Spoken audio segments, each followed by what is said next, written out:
Allora, rieccoci insieme. Allora, abbiamo capito qual è la situazione, abbastanza complessa, non semplice da risolvere nell'area del Bellunese, con numeri importanti, con Maria Rita Gentilini. Invece Paolo Righetti, possiamo commentare, può commentare quanto ha detto appunto la segretaria, soprattutto per quel che riguarda i lavoratori delle strutture, perché sembra che tra l'altro per trovare un ricambio di lavoratori un po' in generale non sia così semplice, perché ci vogliono competenze, ci vuole formazione, ancor più preparazione adesso e grande disponibilità.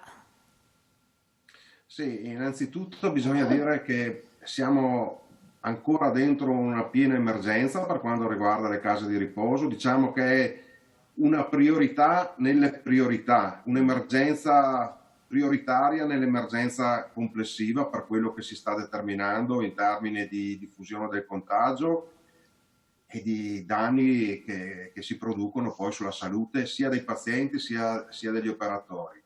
Che siamo intervenuti, anzi che si è intervenuti in grande ritardo, nonostante noi come organizzazioni sindacali da più settimane, fin dall'inizio, da febbraio, avessimo denunciato i rischi che c'erano in queste strutture per le loro caratteristiche insite nell'organizzazione dell'attività e con un ascolto molto limitato, se non del tutto assente. Io voglio ricordare che all'inizio c'era un rimpallo di responsabilità, la Regione diceva che non aveva titolarità di intervenire perché sono strutture, enti autonomi, le direzioni delle case di riposo dicevano che non erano in grado di gestire la situazione. Noi pensiamo che deve esserci un governo del sistema sanitario, sociosanitario veneto e delle USL a livello territoriale di questa situazione. Tutte le cose che ha già detto Rita e che si stanno dicendo, in parte facendo in questi giorni, ripeto, con estremo ritardo, e questo ha causato danni veramente inaccettabili, sia sui pazienti sia sugli operatori. Devono essere fatte tempestivamente, urgentemente, nella maniera migliore possibile. Non a caso noi stiamo continuando a sollecitare la Regione, l'assessore Lanzarin, all'attivazione di un tavolo tecnico regionale che ci è stato promesso ancora 10 giorni fa e che fino ad oggi non era ancora stato convocato. Oggi ci sarà un primo incontro per definire il percorso di un confronto che coinvolga anche le parti sociali che rappresentano sia i pazienti delle case di riposo sia gli operatori che ci operano. Le cose non vanno bene, non stanno andando ancora bene. Cioè, quali Non sono le tutti, criticità principali che voi riscontrate un po' a livello... non tutti hanno ancora i dispositivi di protezione individuale, non tutti hanno Cioè, non ci quelli ma se le adeguati. mascherine dicono che ci sono, com'è possibile che... Ci sono, ma ce n'è un bisogno continuo, giornaliero. Uno non può tenersi la mascherina per 4 Certo. giorni perché No, non ha infatti. ricambio. Ma dopo soprattutto mancano quelle adeguate. Chi ha contatto con un paziente positivo non può bastare la mascherina chirurgica, ci vogliono gli FP2 e gli FP3. Eh sì. Non c'è ancora un piano organico perché la Regione ha disposto prima la valutazione del rischio, ma qua intanto la gente si ammala e i pazienti muoiono.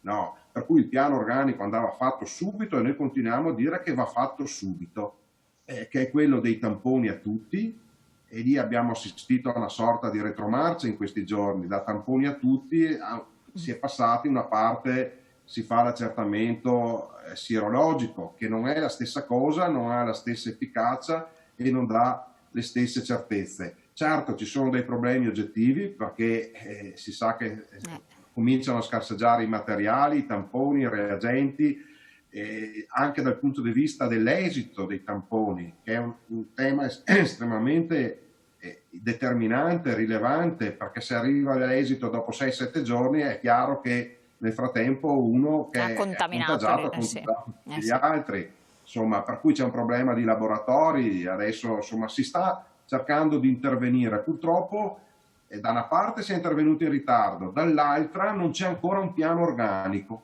anche e soprattutto per l'ultima parte che Rita richiamava prima, cioè l'organizzazione della gestione dei pazienti, di quelli che risultano positivi e di come vengono separati dagli altri, se è perché non tutte le strutture hanno fisicamente la possibilità di creare spazi separati, allora per cui bisogna immaginare una struttura dedicata a livello provinciale o qualche altra soluzione. E poi c'è il tema degli operatori che scarseggiano sempre di più perché erano già carenti prima, in più molti si sono ammalati, hanno dovuto essere in isolamento o in quarantena, qualcuno ha risposto ai bandi per le strutture sanitarie, per cui si è creata un'accentuazione della carenza che c'era già prima.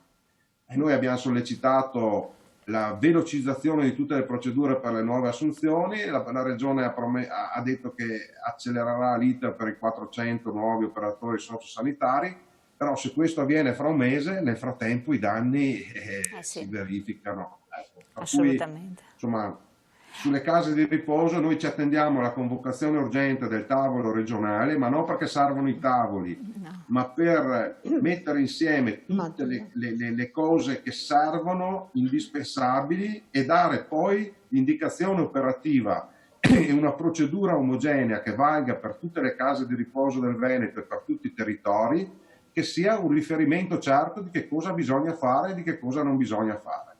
Assolutamente. Tra l'altro, pensando anche in proiezione, perché questa cosa poi si attenuerà, eccetera, però resterà sempre latente il rischio fino a che non si trova il vaccino o comunque una cura idonea. La visita dei parenti sarà sempre un mettere in grande pericolo gli ospiti delle strutture, parenti che vengono dal di fuori. Questo resterà il problema, il nodo cruciale. Questo è uno dei problemi, dei tantissimi problemi che riguardano le case di riposo, riguardano le strutture sanitarie, ma riguardano anche le strutture produttive, le attività commerciali, rispetto alle quali bisognerà ragionare su modalità, almeno per un tempo molto lungo, anche dopo l'uscita dell'emergenza Esatto. piena, diverse da quelle che eravamo abituati in passato, Certo. dove le modalità e le procedure di precauzione devono essere una priorità nella ripresa delle attività complessive in tutti gli ambiti, in tutti i livelli, perché per molto tempo dovremmo fare in modo diverso a come era precedentemente. Insomma. Assolutamente. Questo per quanto riguarda appunto le strutture delle case di riposo. C'è differenza tra quelle pubbliche e quelle private? Ci sono delle diversità che avete riscontrato? Oppure sostanzialmente è omogenea la situazione? Ma è omogenea purtroppo in negativo, diciamo, però in quelle pubbliche dove c'è rappresentanza sindacale le cose almeno emergono, almeno vengono denunciate, almeno vengono sollecitate. Nelle realtà più private, diciamo quelle che non sono IPA, che non sono fondazioni, abbiamo meno conoscenza, anche perché abbiamo meno rappresentanza, e per cui immaginiamo che possa esserci una situazione magari migliore, ma forse anche peggiore, cioè bisogna... Certo. Sì, sentivo che voleva intervenire a questo proposito la segretaria Manerita Gentilini, deve aggiungere qualcosa a questo riguardo? Ma, dunque, a questo riguardo volevo dire invece, no, per quanto riguardava invece il campionamento, sì. e così noi abbiamo chiesto che una delle cose principali è all'inizio di questa criticità che venissero sottoposti a tampone tutti quanti gli ospiti e tutti quanti il personale. È ovvio che ci sono state anche delle difficoltà nel reperire reagenti, nel reperire, diciamo, e poi anche il numero di tamponi che devono essere stati così processati. Quello che però volevo dirvi, l'ULSS la settimana scorsa ha cominciato a programmare la casa di riposo per casa di riposo, il campionamento. Ha fatto il campionamento a tamponi fino adesso e per quanto riguarda i dipendenti, 1150 dipendenti sono stati sottoposti al test, mentre gli ospiti erano inferiori ai 200, questo è un dato di lunedì, dunque di questa settimana. Dunque molto pochi sono stati gli ospiti controllati. Ora, come diceva giustamente Paolo, stanno procedendo con un altro sistema, il sistema del sierologico, di test, di screening, che si basa appunto sulla ricerca delle immunoglobuline per capire se uno è stato contagiato, se ha il contagio quasi in atto, se il contagio è stato precedente, diciamo, certo. Sì, è remoto oppure recente, ecco questo. Stanno facendo questo per poter poi fare il tampone esclusivamente su quella persona che ha dato già delle dei segnali, che ha dato una semipositività.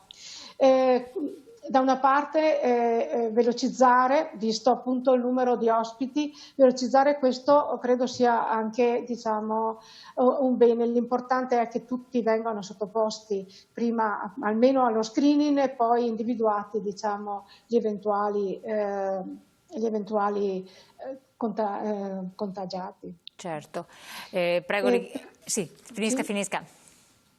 No, era questo che volevo dire. Poi infatti quando lei ha parlato ha chiesto come faremo poi ad essere, diciamo, ad avere ancora contatti con i nostri familiari all'interno delle case di riposo. Questo davvero è una cosa che stringe il cuore a tutti, ma che devono essere messe in piedi delle misure, delle misure che potranno essere appunto magari le mascherine anche non solo la mascherina chirurgica, ma io credo che finita la grande emergenza, anche gli ospiti dovranno pure aver diritto a vedere qualcuno in qualche maniera e con tutte le precauzioni, con tutte le prevenzioni che bisognano mettere, perché anche la visita del parente è da mettere sul tavolo. Assolutamente, fa parte comunque del esatto, vivere, assolutamente. Fa parte della vita. Allora, detto questo, io vi interrompo un attimo, torniamo in pubblicità, poi ci ricolleghiamo con loro, dobbiamo parlare anche della situazione dei lavoratori in generale per quel che riguarda le aziende che hanno riaperto, quindi restate con noi.